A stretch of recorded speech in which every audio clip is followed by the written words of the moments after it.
Sa gitna ng mahirap na daan at matagal na paglalakbay, matagumpay na naabot ni na Governor Ramon V. Gico III at ni Pangasinan First Spouses League Chairperson Ma Antuazon Gico ang mga geographically isolated and disadvantaged areas o GIDA ng Pangasinan. Sa pagkakataong ito, tinungo naman nila ang mga katutubo ng Iwak Tribe at IP sa Barangay Barlo sa Mabini, Pangasinan at sa Barangay Fianza sa Nicolas, Pangasinan.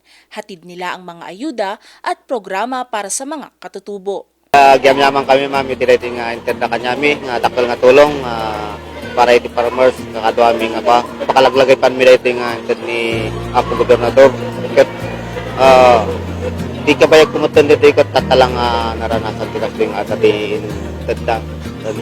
Mariknak ti panagayat ni Apo Gobernador, kanyami nga ito.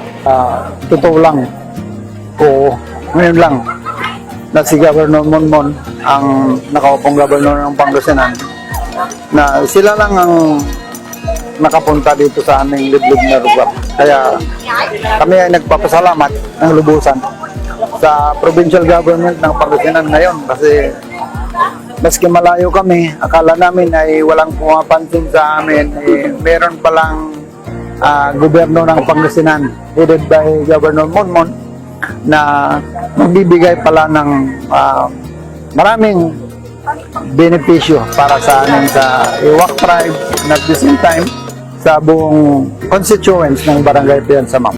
Labis ang pasasalamat ng mga katutubong residente sa personal na pagdalaw sa kanila ng pamahalaang palalawigan ng Pangasinan. Hindi man sila nasa sentro ng kabihasnan, ipinaramdam ng pamahalaan na hindi sila nakakalimutan. Kasabay ng pamamahagi ng ayuda, inisa-isa rin ng gobernador ang iba pang pangangailangan ng komunidad para maisama ito sa mga susunod na plano ng probinsya. Valerie Dismaya, RNG News.